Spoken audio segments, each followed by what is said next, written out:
boa noite. Um prazer estar aqui com vocês. Esse convite que me chegou através da Denise, depois da Cris, encontrando uma brecha para poder estar aqui conversando juntos. Muito honrada com a presença de todos vocês numa noite fria, cheia de calor humano, porque estamos aqui convocados por algo que é um impasse dos nossos tempos. Então, eu sou clínica, meu métier é o de clínica. Eu chego aqui depois de um dia de trabalho e disse, não sabia que eu ia ser filmada, deixa eu ver se não tem nenhum pedaço de massinha no cabelo, né? Porque é assim para os clínicos que trabalhamos, além de com gente de todas as idades, com crianças, porque as crianças também sofrem.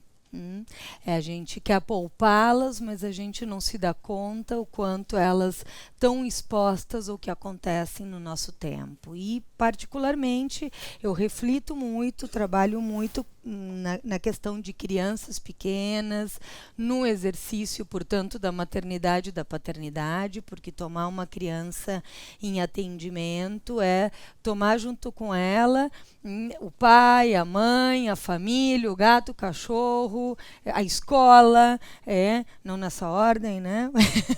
Mas implica cuidar de todo mundo que cuida dessa criança, porque quando a gente está com um adulto em tratamento, esse adulto nos conta das suas experiências infantis. Para a criança, como o outro acolhe o que ela produz faz toda a diferença. Então, isso coloca o tratamento das crianças numa complexidade muito maior do que muitas vezes é tratar de um adulto que vem e isso já está tecido na sua própria narrativa. Por conta disso, fico muito honrada de estar aqui, porque é uma maneira de que a gente reúna o outro dessa criança, ou seja, clínico, quando necessário, porque por sorte nem sempre é, escola e pais num diálogo acerca do que são os impasses do nosso tempo. E aqui eu já vou tomar como ponto de partida uma questão que é que cada época tem os seus sofrimentos. Se bem quando alguém tem um sintoma, quando alguém tem uma dificuldade, isso seja uma resposta singular, que precisa ser lida na singularidade da vida de cada um. Os nossos sintomas, eles são absolutamente atravessados pelos ideais dos nossos tempos. E por isso que a gente não tem como pensar as formas de sofrimento descoladas do que acontecem em cada época. E nesse sentido vou contar para vocês como é que eu me meti nisso. Porque não é que um dia eu inventei um assunto para dar uma palestra. Os assuntos nos escolhem, é ao contrário. Lá pelo ano de 2013, teve uns colegas que me convidaram para compor um livro sobre a família contemporânea. E na hora de começar a escrever esse capítulo, eu liguei para a organizadora, para essa colega muito bacana, e disse, olha, eu sei que você me pediu para escrever sobre novas configurações familiares, mas realmente eu não estou, nesse momento, tão preocupada com o fato de se uma criança tem duas mães, dois pais, um só, uma família monoparental, se é uma família reconstituída, se mora ou não mora na casa dos avós. Não é que isso seja indiferente. Certamente as maneiras como a gente tem de organizar as famílias e de inclusive torná-las legítimas na figura da lei fazem diferença, porque a gente sabe que os preconceitos sempre incrementam os modos de sofrimento. Se bem a questão da lei não resolva toda a questão de elaboração de uma criança, não ter uma lei que dê retaguarda para outras configurações familiares que não o do modelo do casal heterossexual produz um incremento de sofrimento. Mas eu disse para ela, isso para mim nesse momento é absolutamente secundário, algo que sim tem me preocupado muito na clínica, que é que eu vejo as crianças muito sozinhas, porque os adultos estamos todos muito ocupados trabalhando. e vejo a criança fazendo parceria com eletrônicos. Isso era mais ou menos, pensem, o ano 2013, pensem que esses smartphones, eles surgem ali em 2008, se popularizam ali em 2010, quer dizer, 2013 o que é? A primeira geração que passa a ter 3 aninhos, 2 aninhos, 3 aninhos, que já nasceu quando essa era uma tecnologia que estava na mão de todo mundo. A possibilidade de um acesso a uma internet móvel, porque era muito diferente quando o nosso acesso à internet era num 386, 486, né, para não revelar tanto as idades, a gente pode dizer assim, uma CPU que ficava no escritório da casa da gente e que a gente ia até lá e se revezava para fazer uso disso, né? Quando a gente tem um acesso para a internet móvel, isso produz um salto na maneira em que a gente tem de se comunicar, na forma de acesso que a gente tem à comunicação. E até ali tudo parece ótimo, tudo parece muito bom, mas isso também tem toda uma consequência na maneira como a gente sustenta as relações e se representa no discurso. Já vou contar um pouquinho mais de que consequências são essas, para a gente depois poder chegar na criança, porque para a gente poder chegar na criança, a gente tem que entender como é que isso afeta os outros que rodeiam essa criança, né? Ou seja, para falar de intoxicações eletrônicas, não dá só para a gente pensar naquela criança que está com a Peppa a um palmo do nariz, ou com a galinha pintadinha aqui. A gente precisa pensar como a relação dela com os outros se vê completamente atravessada por essa nova tecnologia. Então vejam, a gente aqui também é muito importante que a gente tome como um paradigma, como um ponto de partida, que nós não estamos numa conversa saudosista. Não se trata aqui de pensar que o passado foi melhor. O passado foi difícil, tá?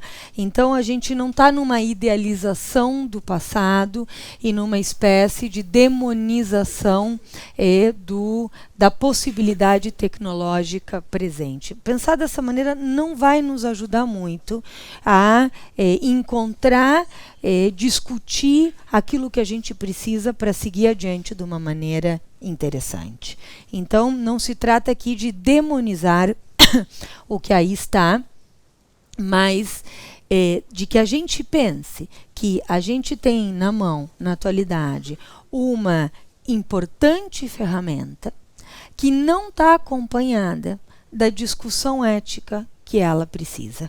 Esse é o ponto que a gente precisa considerar na contemporaneidade. A gente precisa fazer uma discussão ética da velocidade de acesso às informações e da maneira como isso tem circulado em diferentes plataformas, entre elas as redes sociais. Tá? Então, a gente precisa produzir uma reflexão sobre isso.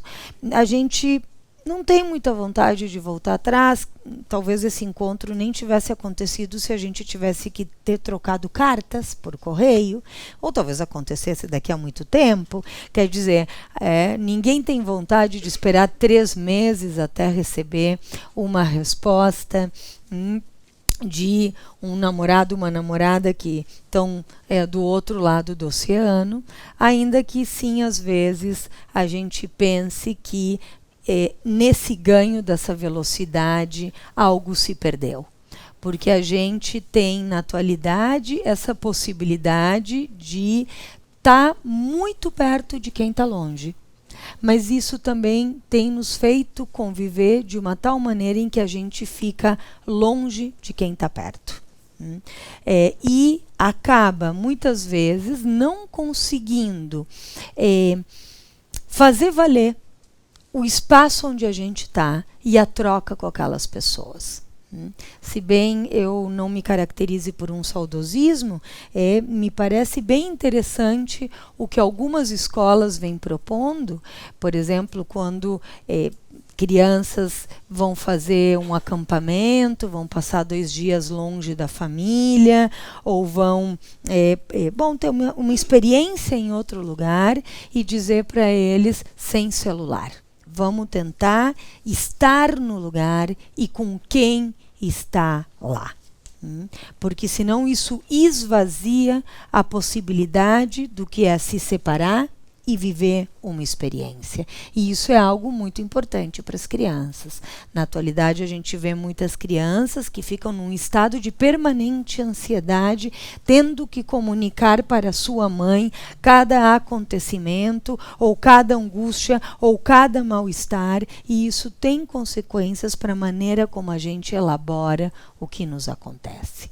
Então, vejam que, para a gente depois poder voltar nesse assunto da infância, essa velocidade da comunicação, ela nos produz um efeito psíquico. Porque a gente passa a querer se comunicar com a chave, que tantas vezes a gente escuta por dia, do rapidinho. Não, eu queria te pedir uma coisa, mas é rapidinho. É rapidinho. Né? Você me responde aqui rapidinho. E isso é uma armadilha, porque responder algo que alguém coloca para a gente exige pensar. Não é que a elaboração do que a gente tem para dizer para o outro tem a mesma velocidade que hoje em dia tem a transmissão da mensagem pela via digital. Então a gente passa a ter uma espécie de ilusão de que, se a gente não responde tudo rapidinho, é porque a gente está se tornando obsoleto ou altamente ineficaz. Hoje em dia, dizer para uma pessoa: não sei, tenho que pensar um pouco melhor no que você me disse para ver o que eu acho, é quase um crime. Significa que a gente está pedindo um tempo e uma postergação impossível. Quando no WhatsApp a mensagem aparece como visualizada, se liga uma espécie de cronômetro ansiogênico pela resposta do outro, que por que o outro não está me respondendo imediatamente? Numa supressão do tempo, que é o tempo da elaboração psíquica, que é o tempo de pensar. Então, se suprime essa brecha. Se suprimem outras brechas também. Por exemplo, há anos atrás, a gente trabalhava, né, até sexta-feira, os que não até sábado, e depois a gente saía do nosso trabalho, seja ele o consultório, a oficina, a escola, a loja, sei lá, e só na segunda-feira de novo aquilo recomeçava. Na atualidade, com a internet, isso não existe mais. Se suprimiu absolutamente a borda entre o tempo de trabalho e o tempo de lazer. E se alguém resolve nos mandar uma mensagem às 4 da manhã e a gente rapidinho resolve dar uma olhadinha às 4:05, nosso sono acabou, a gente já está ali trabalhando. Então, essa supressão do tempo do trabalho e do tempo de lazer, ela não é sem consequências, porque muitas vezes as crianças passam a conviver com adultos que, mesmo estando em casa, são invadidos por elementos externos, por dizer assim, da vida, que o invadem e lhe causam preocupação nesse momento. E, como qualquer pai, hoje em dia, sabe que tem que brincar com as crianças. Vocês sabem que brincar com as crianças é um dos mandatos da psicologia contemporânea. Então, os pais chegam exaustos em casa, mas tem que brincar com a criança meia hora, né? Então, às vezes a criança pega um brinquedo que o pai e a mãe nem gostam, mas, né, os pais chegam muito culpados porque trabalhamos muito. Então, a criança te pede para montar Lego, por exemplo, né? E você vai lá tentar, mas não é o teu dom. E muitas vezes os pais têm montado quebra-cabeças, legos, jogos de memória, sei lá o que, com o celular aqui do lado. Então a criança diz: não, é a tua vez no dominó, junta essa pecinha. Ah, sim, juntei, é o elefante. Mãe, é a tua vez de novo. É um jeito de estar não estando, pelo qual a gente tem convivido. A gente tem convivido assim com as crianças e as pessoas têm convivido assim. É muito raro assim estar num lugar onde a gente busca o olhar das pessoas e encontra o olhar das pessoas. Em geral, a gente tem buscado o olhar das pessoas e encontra o Black Mirror fazendo um anteparo na frente do olhar do outro. E esse fato de que o tempo inteiro a gente esteja olhando para uma janela virtual, em vez de poder se encontrar com o olhar do outro, esse fato de que a gente esteja ali brincando, mas muitas vezes psiquicamente ausente, o que já não é brincar, porque brincar não é saculejar brinquedos. Brincar é sustentar uma dimensão lúdica de compartilhamento com o outro. Isso tem consequências. Eu vou contar um fato bem banal que eu contei na semana passada, acho que numa palestra que eu dei sobre esse assunto. Esses dias, para que a gente se dê conta como isso que é tão grandioso das intoxicações eletrônicas, da supressão da diferença entre o tempo de lazer e o tempo de trabalho, o fato de que a gente passa a conviver fora do espaço daqueles que estão conosco, a gente se vincula a quem está longe, mas deixa de entrar em relação com quem está perto. Isso aparece nas cenas mais ridiculamente banais do cotidiano. Eu estava no supermercado, ia pegar um pão, né? Na hora que eu vou pegar o pão, uma mulher do meu lado diz, que nojo!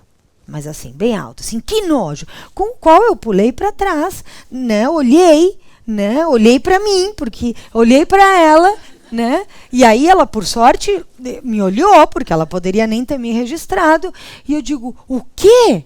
Né? Porque eu não consegui identificar. Aí ela me disse, não, eu estava falando no celular, não era com você. Né? Aí eu vi que ela estava, porque ela estava com, tipo, né, esses fonezinhos, não estava com o aparelho aqui. Eu digo, eu me assustei, achei que eu estava pegando uma coisa nojenta, ou que eu estava fazendo uma coisa nojenta, ou que eu era nojenta. Bom, aí ela riu e, pensem como isso nos afeta, nós adultos estruturados, né? Eu fiquei tão afetada que continuo contando isso até hoje, né? Imaginem o efeito que isso tem para uma criança, para a qual a condição do endereçamento do outro, a possibilidade de representar que isso se dirige a alguém que não está ali, não está estabelecida. Então, que consequências isso tem? Vocês sabem que, a gente gosta de se pôr em boa companhia, mas há algum tempo tem um autor que eu gosto, que vou dizer só o sobrenome dele, tá? Porque é difícil, ele é coreano, que é o Han.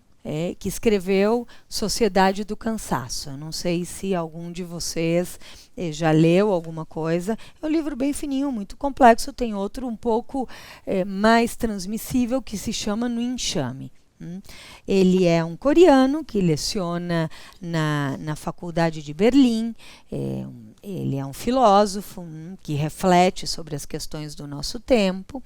E nesse livro, Sociedade do Cansaço, ele diz que já faz algum tempo, as doenças que a gente tem, o paradigma de doenças que a gente tem, ela não é tanto pela questão do infecto contagioso, ou seja, do que nos invade, que a gente tem que ter uma barreira de defesas, mas é um paradigma de doença da hiperreação, do excesso. As alergias, o câncer, a hiperatividade, os burnouts, ou seja, doenças da ordem do excesso. E nesse livro ele diz algo bem interessante, que é que ele coloca que na contemporaneidade se produz um elogio do fato de sermos multitarefas. Há um elogio a isso.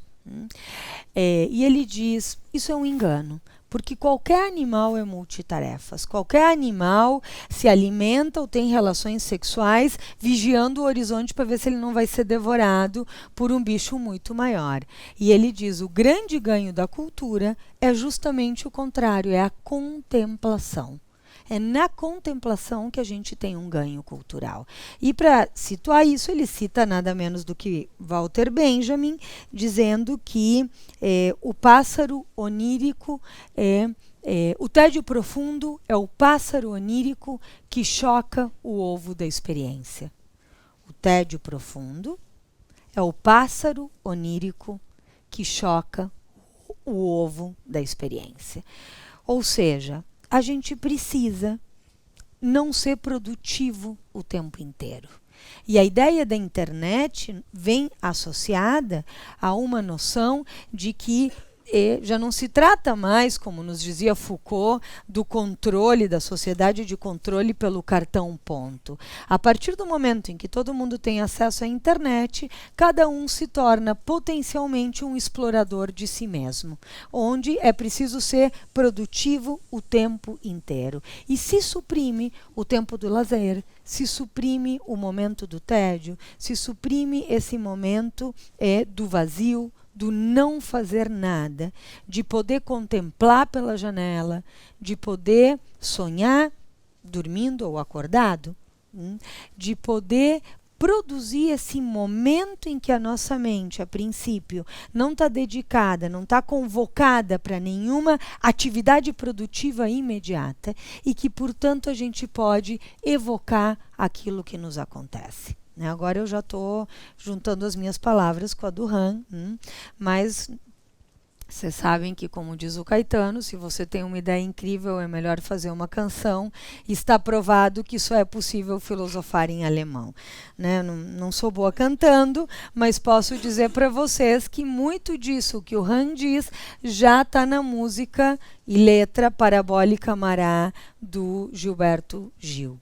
Se vocês querem o nosso samba enredo para o encontro de hoje, é esse. É Parabólica Mará do Gilberto Gil, porque está ali algo dessa supressão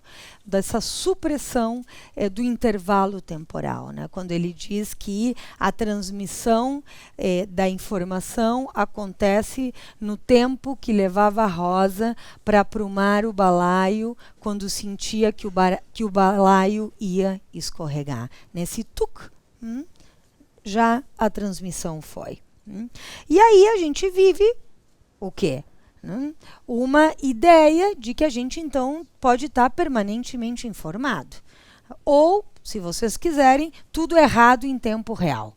É o que a gente tem vivido. Porque a gente precisa de um tempo para elaborar e para que o que nos acontece adquira a sua significação. Hoje em dia, não sei se algum de vocês ainda tem o estranho costume de assinar jornal impresso, mas quando chega o jornal na nossa casa, ele parece que já está velho. Ontem foi há muito tempo. E a gente mesmo vai tendo essa sensação de que o tempo que a gente leva para elaborar uma ideia já faria com que ela nascesse datada. Então a gente vai vendo como muitas vezes os adolescentes chegam no consultório, até mesmo as crianças, muitas vezes cansadas, depois de muitas atividades, e eu pergunto, de onde você está vindo? Estou vindo da minha aula de música. É mesmo? E o que você está aprendendo? Deixa para lá. Foi. Não vou ficar evocando isso, recuperando isso. Isso dá muito trabalho, é muito tempo, deixa para lá. Então a gente vai sentindo que o tempo que levam as nossas reflexões fazem com que elas já nasçam sem valor. Alguém já deve ter pensado isso em outro lugar, já deve ter dito melhor. A gente também cai subjetivamente numa espécie de obsolescência programada do nosso pensamento junto com os nossos apetrechos eletrônicos. Isso é algo que tem acontecido. Então, assim, vejam como a gente poderia dizer, então nós vivemos sem tempo, porque em qualquer lugar que a gente para, agora mesmo, pensa em quantas mensagens está se acumulando na caixa de e-mail de cada um de vocês. Quantos WhatsApp vocês estão deixando de responder para estar aqui, que depois vocês vão tentar pegar e não vão conseguir responder todos, porque e aí vocês vão marcar clipar eles para ficarem no topo, mas não vai ter clipe suficiente para tudo aquilo que vocês têm que responder. Então, vocês vão marcar algumas mensagens como não lidas e amanhã de manhã, quando vocês olharem de novo, vocês vão dizer: por que tem 53 mensagens se só tem 10 novas? Ah, porque as outras 43 estão marcadas como não lidas, e assim vai indo. E a gente, lá pelas tantas, diz para quem está junto com a gente: eu tenho que responder uma mensagem rapidinho, abre o laptop e fica lá, e nunca é rapidinho, porque começa, tô te esperando para o jantar, já vou. 1h30 depois, o jantar frio, o outro já desistiu da gente, a gente chega lá, diz: nossa, passou tudo isso? E a gente diz: mas o que era que eu ia responder mesmo? E a gente se deu conta que não respondeu aquela mensagem para a qual a gente abriu o nosso laptop. Então, a gente se perde. Se perde. E aqui eu evoco para vocês uma frase que eu gosto muito do Freud, uma frase do Freud de 1908, de um texto chamado O Escritor Criativo e o Devaneio, em que ele diz que é o fio do desejo o que alinhava para a gente o passado, o presente e o futuro. O fio do desejo alinhava o passado, o presente e o futuro. Então, me juntando com Freud, com o Han, escolhendo a companhia com quem quero estar, com Benjamin, vou somar meu grão de areia nessa história, dizendo que eu tenho gostado de falar de um sujeito wireless, um sujeito sem fio. É um sujeito que navega à deriva pela internet, atrás da última estrela do momento, comparando com as navegações, as grandes navegações, em que os navegadores juntaram, tomando por base um saber da mitologia, e da astronomia, tomaram por base as estrelas, as constelações, que se juntavam esses pontinhos que estão completamente espalhados no espaço, dando para eles um valor simbólico que guiava uma direção, que dava um norte. Na atualidade, as pessoas navegam pela internet, guiadas pela lógica da última estrela do momento. E isso o tempo inteiro muda as constelações. Qual é a estrela do momento? Muda toda hora, pela fama e pela difamação. A gente tem funcionado numa lógica da fama e da difamação. Se vocês têm alguma dúvida disso, porque mesmo que nenhum de vocês goste de ficar stalkeando gente, ou se nenhum de vocês é um fanático que gosta de ver a vida dos outros pelo Facebook, nem nada disso, mesmo assim, perguntem para as crianças o que elas querem ser quando elas crescerem. É muito interessante o que as crianças respondem, porque muitas dizem que querem ser youtubers. Elas querem ser youtubers. E aí você pergunta: para quê? Para ser famoso. Uma criança me disse: sabe que alguns anos atrás eu achei que famoso era uma profissão? Bom. E o pior é que virou. O pior é que isso virou uma profissão. Eles têm razão, tem que escutar o que as crianças dizem, porque quando a gente escuta o que as crianças dizem, a gente sabe para onde o mundo está indo. Bom, e quando a gente diz para a criança: tá bem, você quer ser youtuber, mas você quer falar do quê? Você quer ter um canal do quê? De esporte, de arte, de moda, de culinária, de animais, sei lá, do que você quer falar? Não importa, eu quero ser youtuber para ser famoso. Quando as crianças nos dizem isso, elas estão nos apontando uma mudança de paradigma na nossa cultura. Porque uma coisa é você ter um programa, um canal de youtuber, no YouTube, escrever um livro ou fazer sei lá o quê, guiado por um certo ideal, guiado por um assunto que te interessa e por um paradigma ético do que você acha que é preciso fazer com isso. E se você tem isso é um ideal simbólico que vai dar trabalho. Viver dá um trabalho danado. As crianças, quando são crianças, a gente tem a ilusão. O que as crianças dizem para nós? Quando eu for grande, né? É linda essa expressão das crianças, porque quando uma criança diz, quando eu for grande, para ela se suprime a diferença que tem entre virar adulto e virar um grande homem ou uma grande mulher. E basta ter virado adulto para a gente se dar conta que a gente está bem longe disso, né? Às vezes a gente, né, chega um pouquinho perto, se regozija um pouquinho, mas a maioria do tempo a gente está muito longe dos ideais que a gente gostaria de alcançar, da grandiosidade que a gente gostaria de alcançar. Mas para uma criança crescer tem a ilusão de que vai virar um grande homem ou uma grande mulher. Mas se o peso de ser grande agora reside na fama e passa a ser secundário o ideal simbólico em torno ao qual se vive, temos uma mudança de paradigma. Porque aí a gente entra numa lógica em que eu preciso estar o tempo inteiro num lugar narcísico, num lugar bola cheia, num lugar onde todo mundo me dê muitas curtidas. E aí vai se produzindo uma inversão de uma lógica, na seguinte ordem, né? Algum tempo atrás, um colega psicanalista, do qual eu gosto muito, manda uma crítica para uma editora dizendo: esse livro que vocês publicaram é muito ruim. E a editora respondeu: não é não, porque vende. Vejam que é uma inversão lógica. Ou seja, se algo é muito curtido, é bom.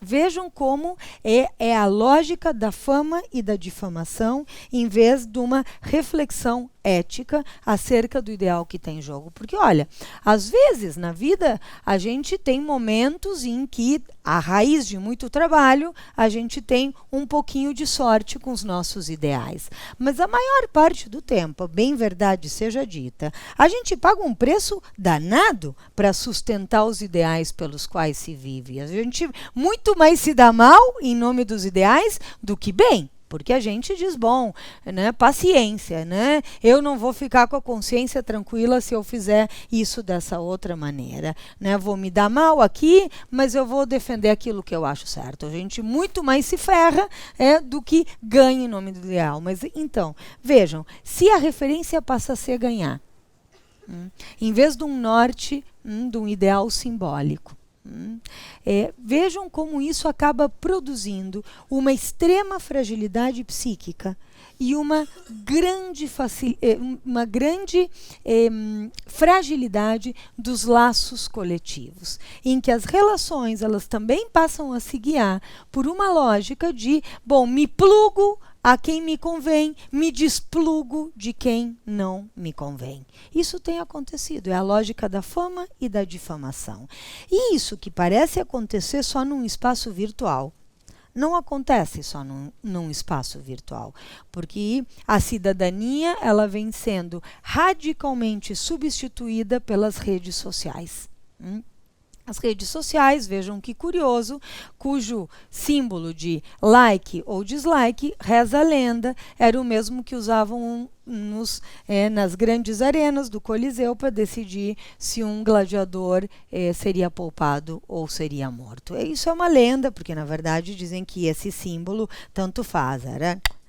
Bom, mas a lenda era essa, né? Então vivemos todos, será que não estamos vivendo todos numa grande arena virtual cujas consequências extrapolam o espaço dessa virtualidade e viram uma realidade?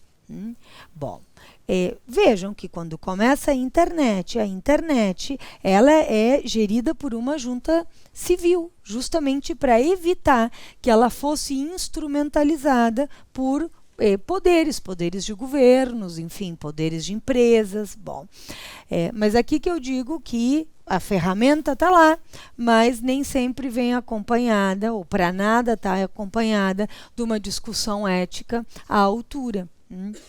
Tem um documentário, não sei se algum de vocês viu, eu vi recentemente, que se chama Privacidade Hackeada. É um documentário de 2019. Alguém viu? Algum de vocês viu? Ou seja, é importante ver um documentário como esses, porque aparece ali como a gente, quando navega pela internet, tem a ilusão de uma liberdade. As primeiras vezes que eu recebi assim no meu celular uma mensagem: sua viagem para Goiânia é daqui a 10 dias. Eu dizia: como é que vocês sabem, né? Como é que eles ficaram sabendo disso? Bom, hoje em dia a gente diz, a gente naturaliza isso. A gente nem se pergunta mais e a gente sabe que aí tem os algoritmos em jogo.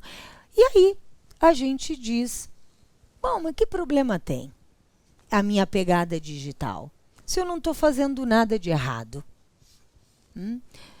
Bom, essa pergunta é o problema. Porque quando a gente se faz essa pergunta ou essa afirmação, a gente já está abrindo mão de um direito à nossa intimidade.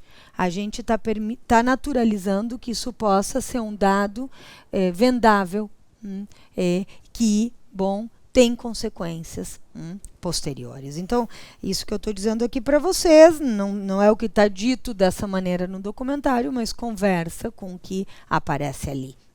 Essa naturalização da sociedade de controle que a gente vive e que faz com que, então, se dirijam propagandas com algoritmo. A partir dos algoritmos, tem pessoas que têm mais de 5.000 marcadores de comportamento, e isso torna extremamente manipulável a opinião pública. Então, o que é da ordem do virtual acaba engendrando a realidade. Porque nós, os humanos, somos assim, é a nossa lógica simbólica que ordena a maneira como a gente vive a realidade. Então, por exemplo, sai o boato de que a Hillary Clinton botou em risco a segurança nacional. Até que isso seja apurado, a eleição dos Estados Unidos já se decidiu. Vejam como isso engendra uma realidade. Não é que isso se passa num outro campo que não tem consequências. E eu vou falar só das eleições dos Estados Unidos. Então, vejam que aqui tem outras consequências que essa maneira que a gente tem de se relacionar muda.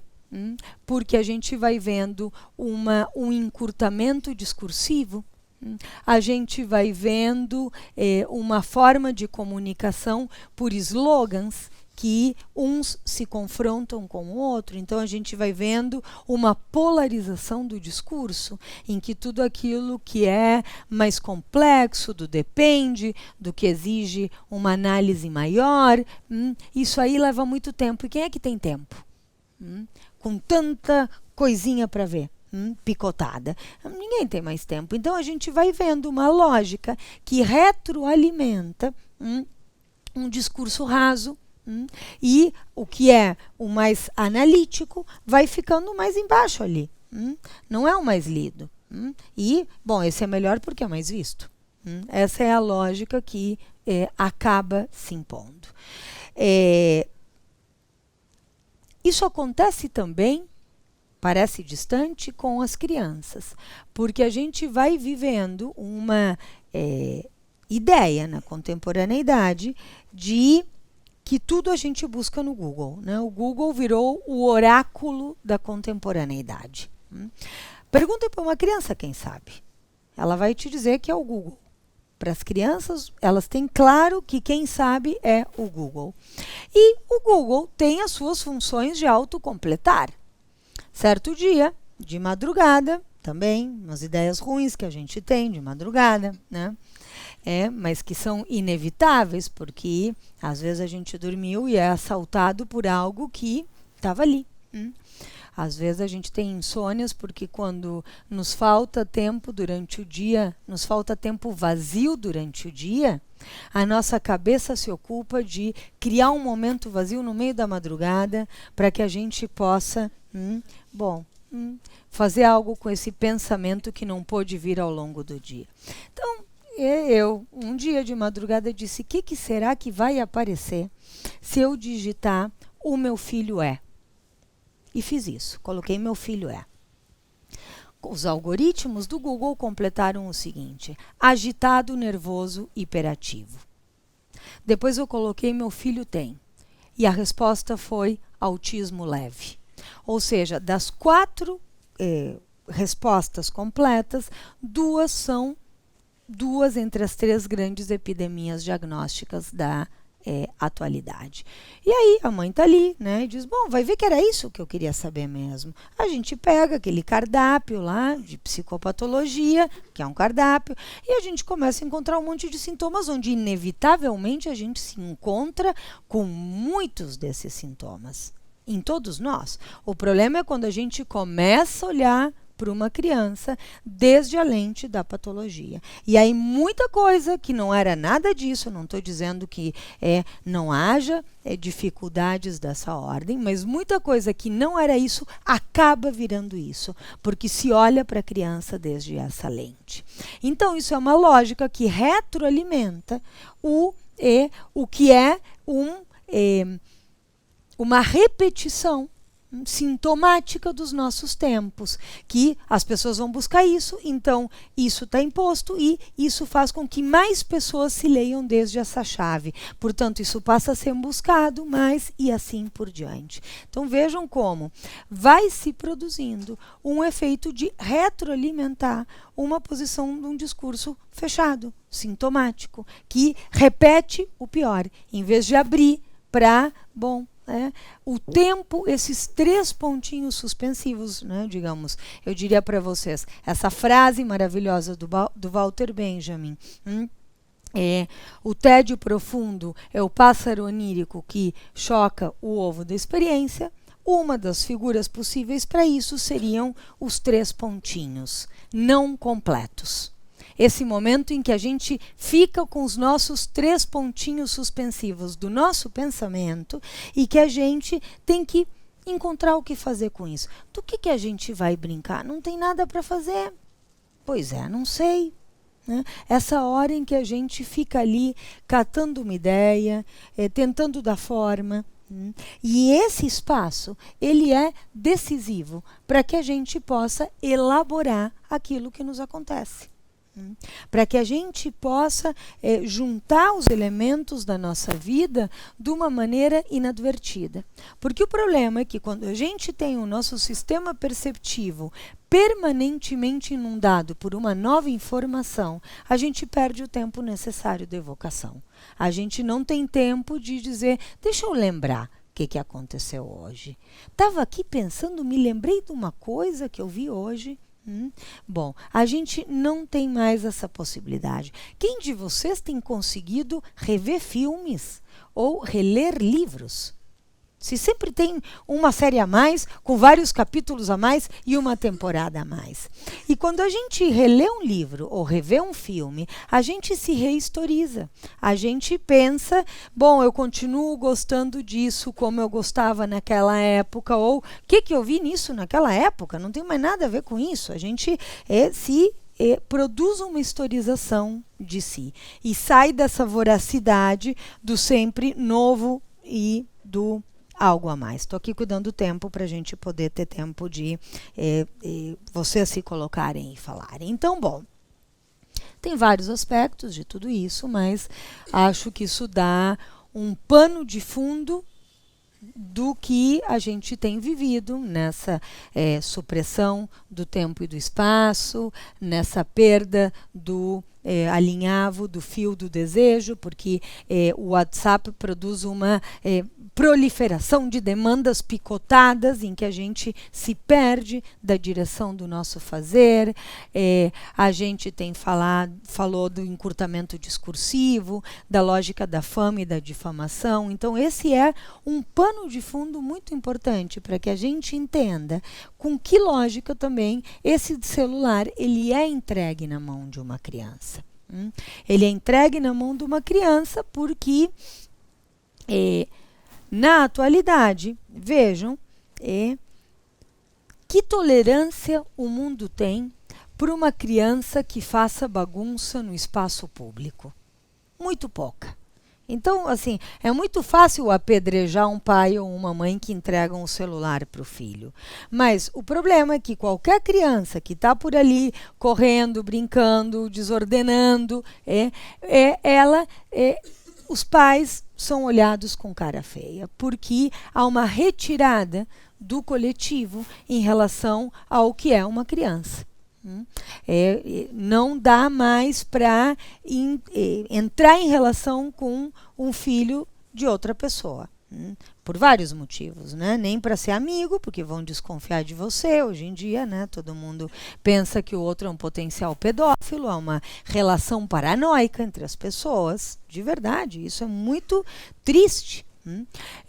E se você diz para um filho de uma outra pessoa, só um pouquinho, você tem que fazer fila para entrar no balanço, bom, não sei também, você pode ser processado, né? Ou seja, há uma condição de uma retirada da responsabilização coletiva, porque que é cuidar de uma criança ou educar uma criança. Então, há uma cultura do medo, as pessoas vivem retiradas do espaço público e sobra o que para as crianças? Brincarem em casas de poucos metros quadrados, com telas gigantescas, em ambientes virtuais. E a gente tem que colocar aqui algo que é importante. Mas os jogos virtuais são todos iguais? Não, não são todos iguais. Tem alguns que você tem metralhadoras, que reproduzem metralhadoras do mundo real e que o sangue respinga numa condição realística realmente apavorante. E, bom, tem quem goste de jogar GTA, eu sempre pergunto para os adolescentes que jogam GTA, me conta o que você gosta de jogar GTA, que é um jogo, bom, né? GTA é um jogo que reproduz a cidade de Los Angeles e que não tem lei. Você pode fazer basicamente o que você quiser.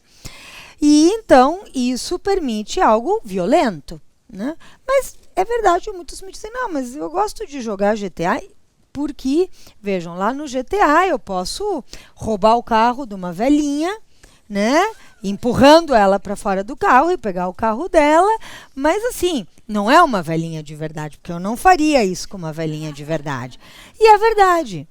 Estão entendendo? Ou seja, a gente não pode também entrar numa lógica de um excesso politicamente correto e impedir qualquer exercício de agressividade, porque a agressividade ela precisa ter um lugar, ela também nos habita. Então, se a gente extirpa toda forma de ficção, e aqui eu vou colocar um pouquinho a virtualidade no campo ficcional. Se a gente extirpa a ficção de toda e qualquer agressividade, a gente não dá ferramentas para as crianças poderem elaborar aquilo que lhes acontece. Então, é importante ter uma boa bruxa, um bom lobo mau na vida, né? Que o bom lobo mau é o mal. Tá?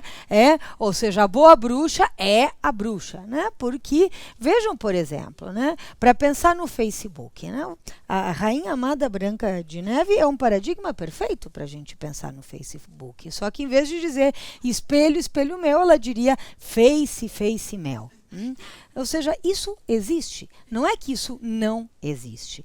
E dar essas chaves de leitura é importante para que uma criança possa elaborar os conflitos que as rodeiam, né? Os medos, as invejas, o temor de se perder, as rivalidades, ou seja, as maldades. É importante dar para a criança uma ficção que, por mais protegida que uma criança esteja, tem isso na vida dela. Porque tem isso na vida de todo mundo. Então, a gente não tem que extirpar isso das formas ficcionais, porque são uma ferramenta importante. Agora, vamos lá.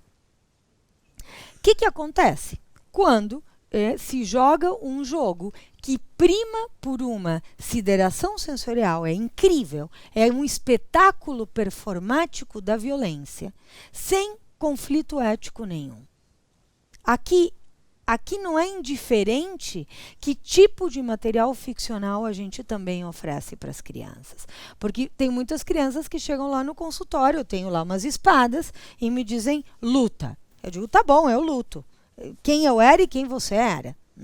E aí, você era má e eu era bom. Né? Sempre, né? Claro. Bom, quase sempre. Aí eu digo, tá bom, eu era má. Por que eu era má? Eu quero saber por que eu era má. Porque uma gosma preta tinha caído do espaço em você, né? Tá, então tá bom. Então eu sou essencialmente má. Mas mesmo assim, pelo que a gente discorda? No que a gente discorda? Por que a gente está se enfrentando?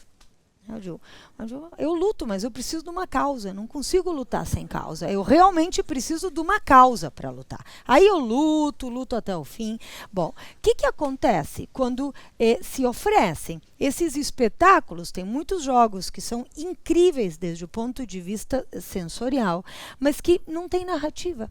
E aí eu vejo que as crianças chegam no consultório e querem reproduzir cenas, mas que não têm história, que estão esvaziadas. Mas começou a acontecer algo, e isso não foi lá em 2013 que eu detectei, aconteceu um tempo atrás, das crianças me falarem assim, vamos brincar, vamos. Aí depois elas me diziam, vai! E eu dizia assim, como assim? Vai o quê? Eu disse, estou distraída, estou pouco disponível, o que está me acontecendo? Aí eu ficava muito atenta, as crianças me diziam, vamos brincar, vamos. Aí eu ficava ali assim, né? Vai! E eu dizia, aí eu me dei conta que acontecia. Era como se elas quisessem assim apertar o play e que a brincadeira começasse. Eu dizia, bom, mas eu não sei quem nós éramos, onde nós estávamos, o que a gente tinha que fazer.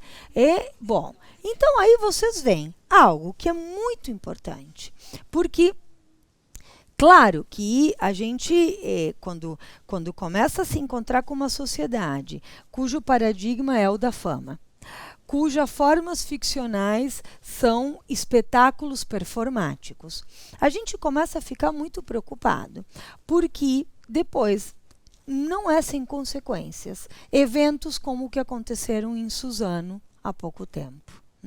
Ou seja, que alguém reduz a sua vida a uma cena performática sem interrogação ética.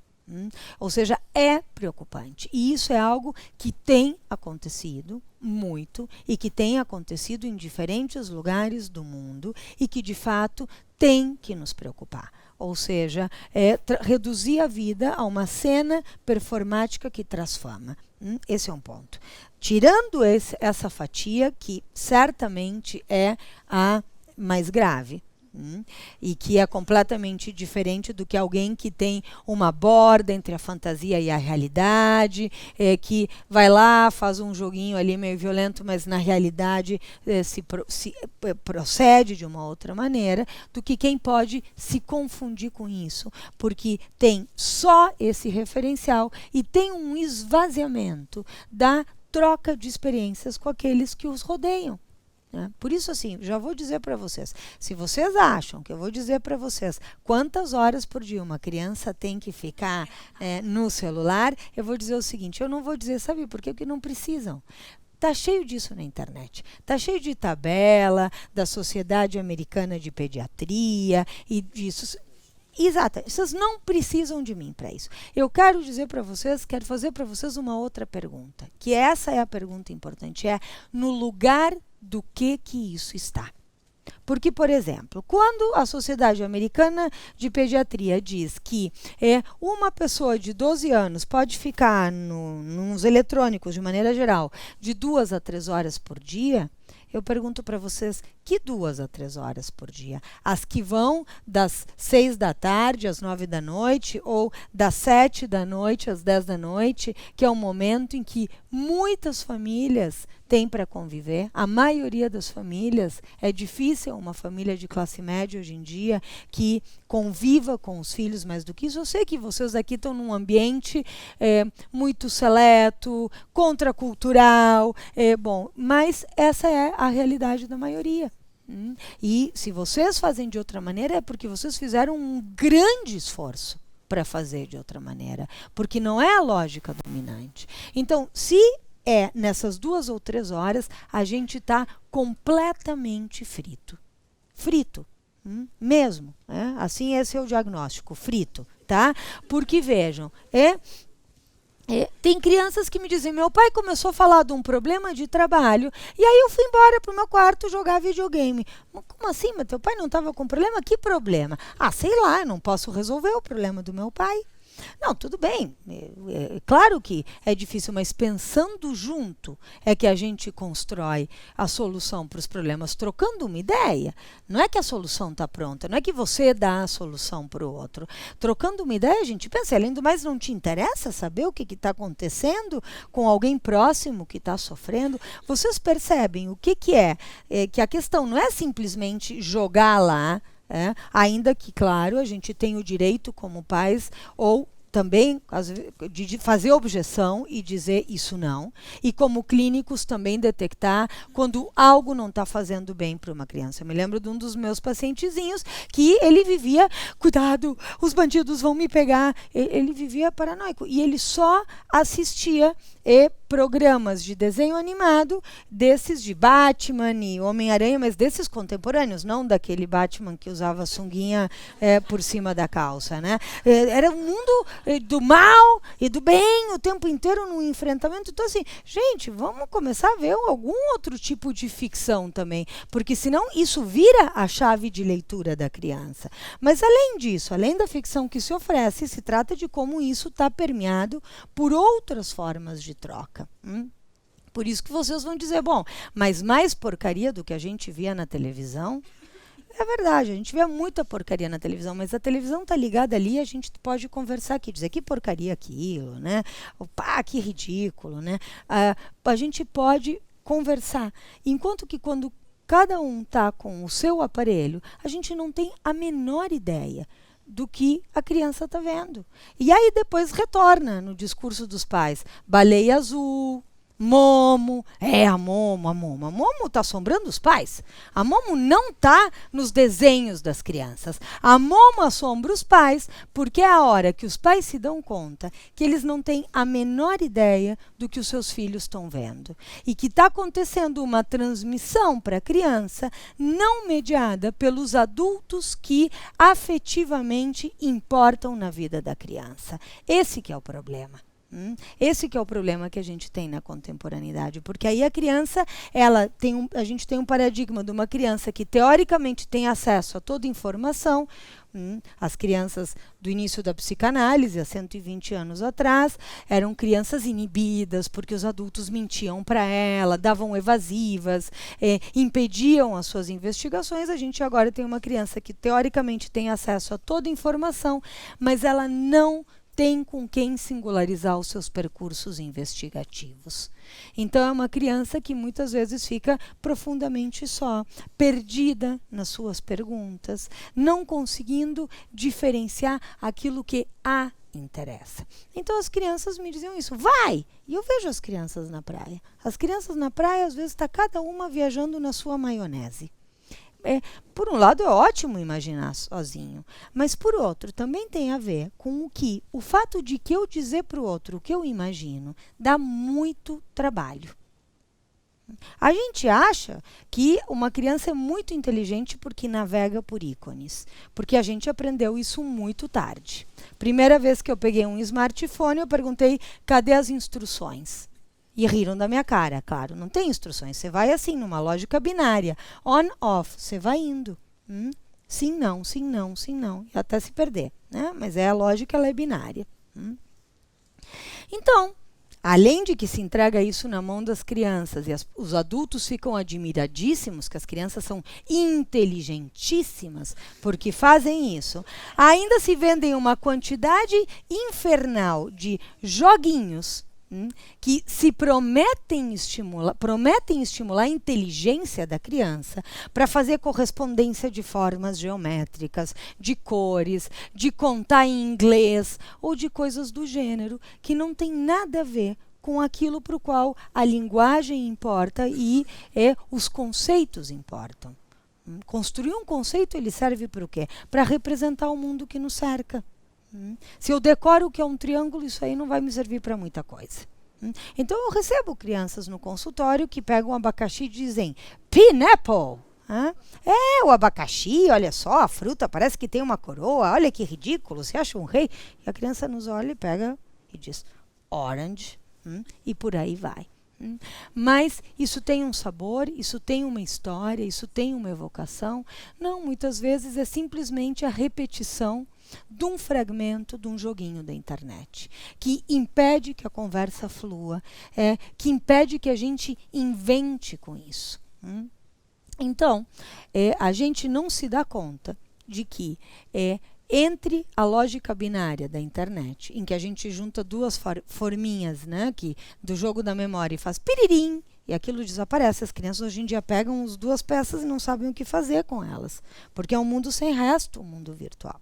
Tem até dispraxias que as crianças acabam tendo, dificuldades de manipular os objetos por inexperiência, por estarem tão virtualizados. Olhem os joelhos da maioria das crianças hoje em dia. Comparem com o joelho das crianças de 40 anos atrás. Não cicatrizava um cascão que vinha outro.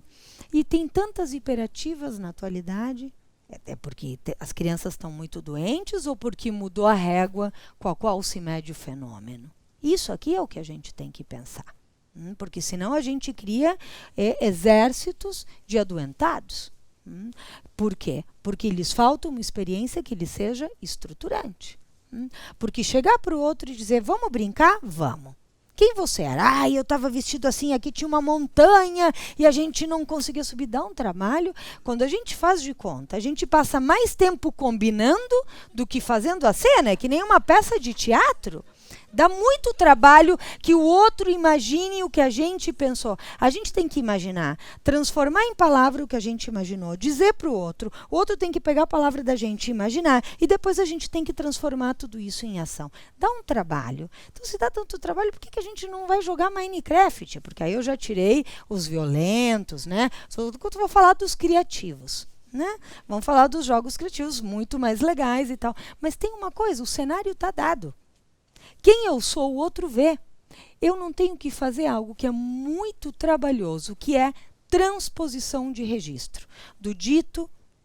Do imaginado para o dito. Do dito ao imaginado. Do imaginado ao desenhado. Do desenhado ao encenado. Isso é transposição de registro. E vocês sabem que cada vez que a gente transpõe um registro, que a gente viveu algo e narra, ou viveu algo e escreve, narra e escreve, escreve e desenha. Cada vez que a gente faz uma transposição de registro, a gente está elaborando o que nos aconteceu.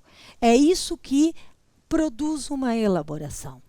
Para brincar de fazer de conta e combinar um faz de conta com outro, é uma trabalheira de transposição de registro. Então, por que nós não vamos lá, né? E tá, plim, pronto, vai, pronto, a brincadeira começou. É fantástico. Vou contar uma coisa para vocês, né? Que quando eu fechei o livro de intoxicações eletrônicas, eu fui para Disney. Eu fui para Disney. Eu nunca tinha ido para Disney e eu achei que eu ia morrer sem ir para Disney. Nunca tive a menor curiosidade de ir nesse lugar. Só que as crianças no consultório, elas voltavam de Disney e diziam, e aí, o que você gostou? Tudo. Tá, mas qual mais? Tudo.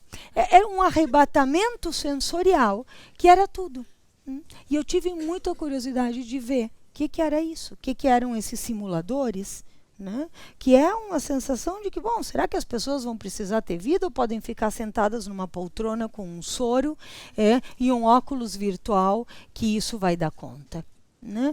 E quando eu digo isso para vocês, tem agora encontros, não, porque o nome disso não é congresso, eu não sei como é que se chama, né? Para mim os encontros são sempre congressos de sexo virtual que lotam.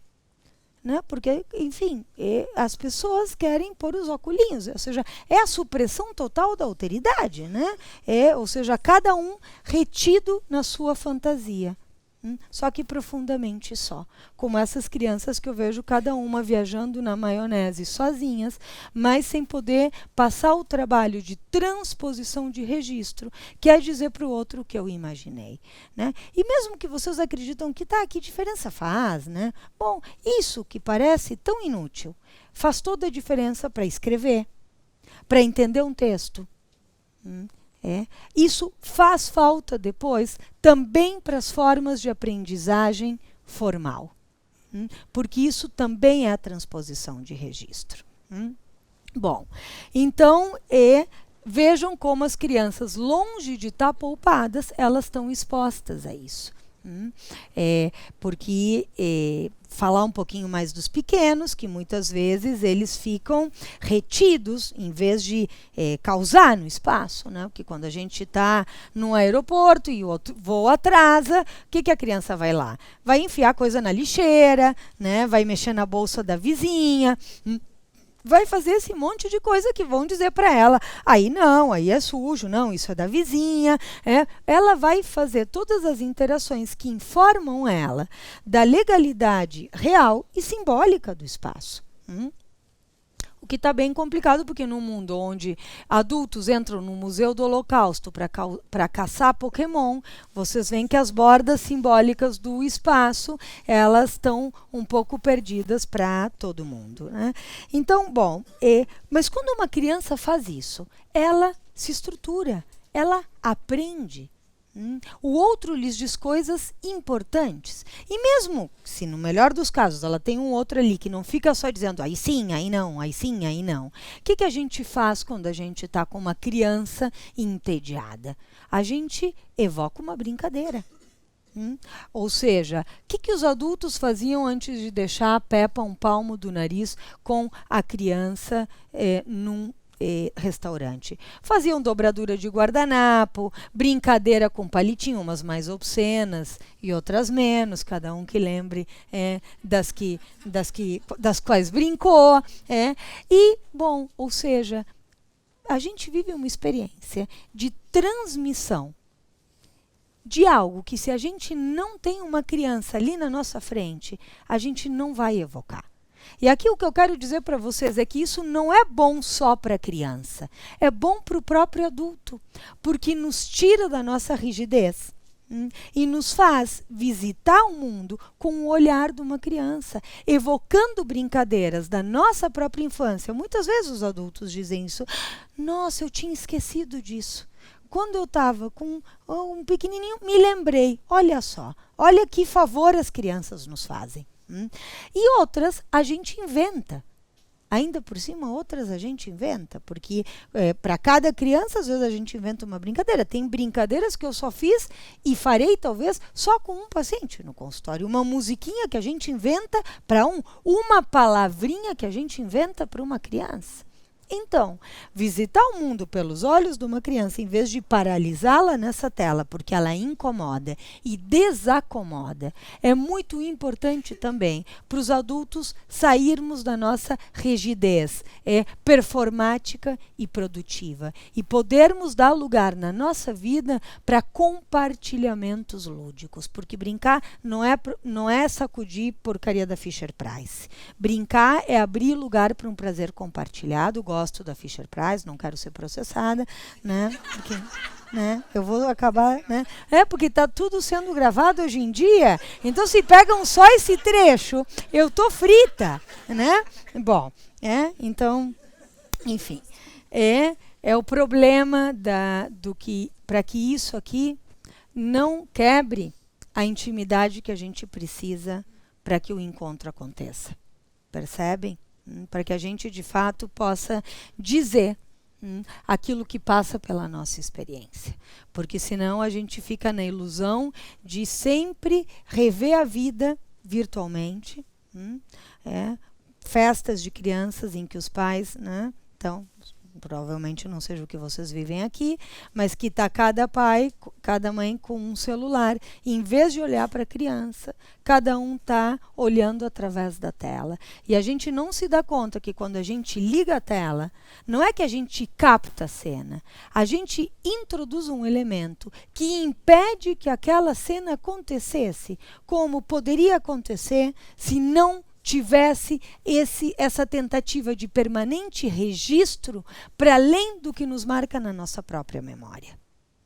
Bom, já falei demais, vamos conversar um pouco sobre aquilo que disso toca e perpassa a experiência de vocês, com as questões que vocês têm, que me interessam muito, porque é um assunto no qual nós estamos engatinhando. né? Ou seja, tem muito que a gente vai ter que pensar daqui para frente dessas questões. E pensar como e de que maneira fazer objeção para não perder o encontro com os outros. Bom, isso.